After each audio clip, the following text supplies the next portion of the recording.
Before I show you video, I'll let you listen to the song of this species for the people who might want to have fun identifying it.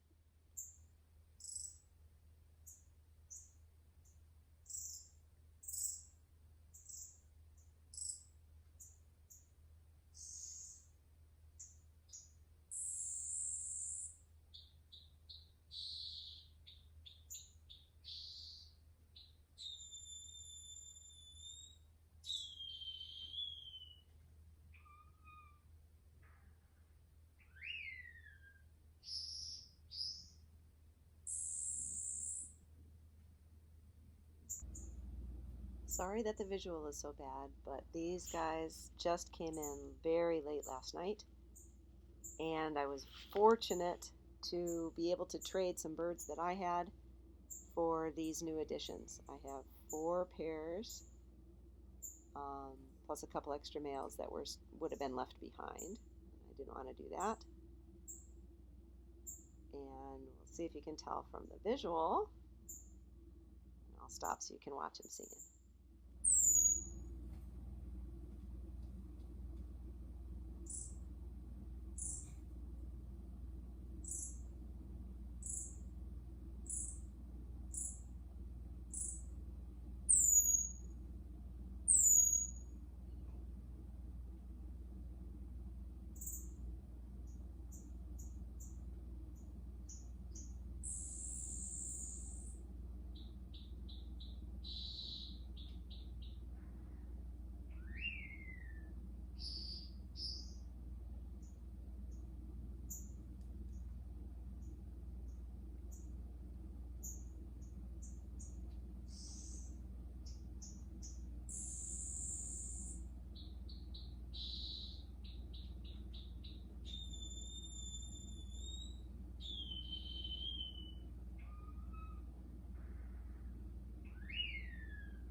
Some of you I know will have guessed correctly that these are greenback twin spots. They are sub-Saharan African finches. They have settled in beautifully. I primarily built the aviary for this species, so I am feeling very grateful and very fortunate to have been able to find some. So what's the plan? The plan is to keep them in quarantine and mostly leave them alone, but observe them and try to make sure everybody's healthy and adjusting well.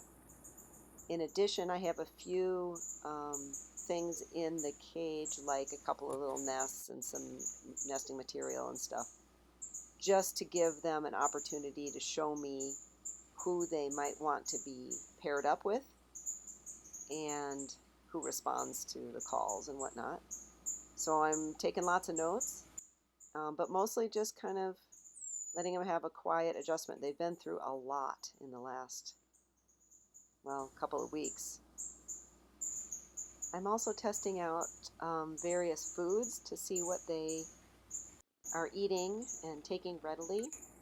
So millet spray is always a favorite. They are taking termites. They're also taking wingless fruit flies out of the water. They are really happy with sprouted seed and also seed that has become more of a small microgreen, I guess I would say. They're eating out of the dishes some. They're today starting to take a little bit of the egg food mixed with the sprouted seed, so I'm happy about that. I'm going to try some cucumber and whatnot later on today. So that's another aspect of just kind of getting to know them and where their preferences are and what they're comfortable with. If you have shipped birds before, you will recognize how interested they are in bathing, and these guys are no exception. It took me a couple of tries to get the right kind of water dish. They like this very shallow kind of dish on the floor, and it's working well now. I have to fill it up about 4 times a day, and I have 2 of them. Hopefully they'll get used to the larger dish soon, but that's okay. I don't mind.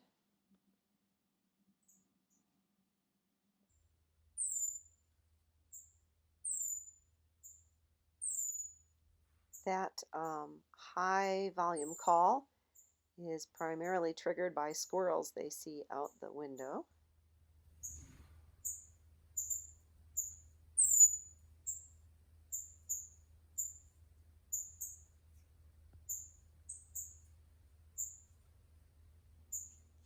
This is a male twin spot, and it is the West African subspecies.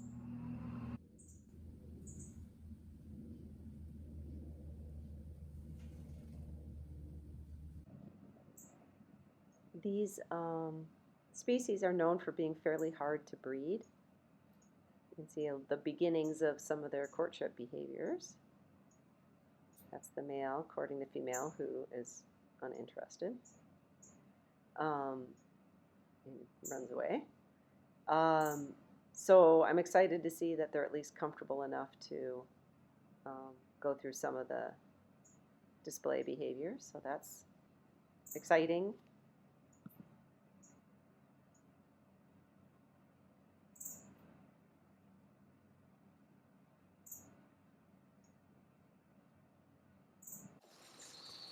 Here are 3 of the males. You can see they're resting and pretty puffed up, so still quite stressed in their new situation. This is their 2nd day, so they've been with me a day and a half at this point. I am not treating them for anything as yet. I'm just letting them rest.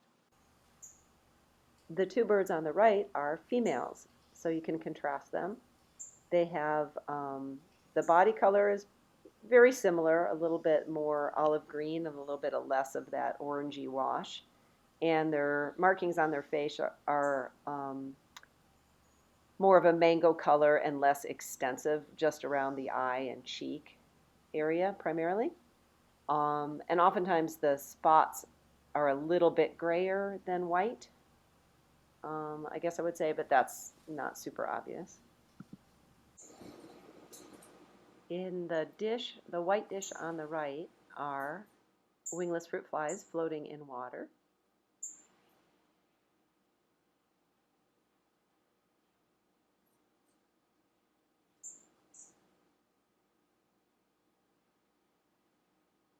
It is always a highlight of my day when I can get birds to take live food in the way that I can provide it. So I was super happy to see this. They had also taken termites, my termite ice cubes, melted ice cubes with frozen termites. So if they get away, they don't move into my home. And these guys are actual live fruit flies floating. So that is a huge win. Very happy about that. Interestingly, this is purple band female, and she is the roughest looking of the females, and very interested in this protein source. So I think she knows what she needs sort of intuitively to rebuild her strength and her feathers. So I'm hoping that's what this means, because she was very, very happy to scarf down a lot of the insect protein.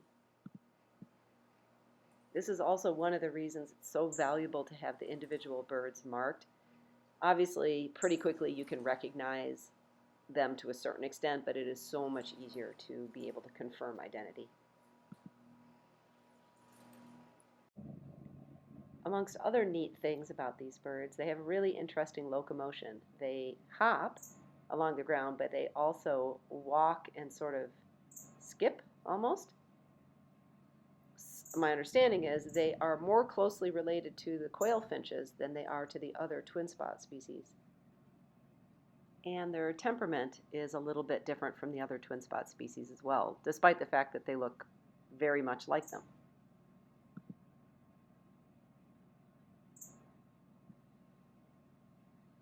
In any case, if you stick with the channel, you will see a lot more of these folks.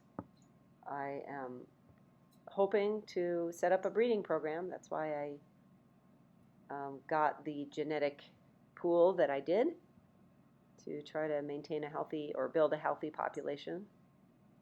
Thank you for clicking on the video. I'll be quiet and let you watch these magnificent little birds.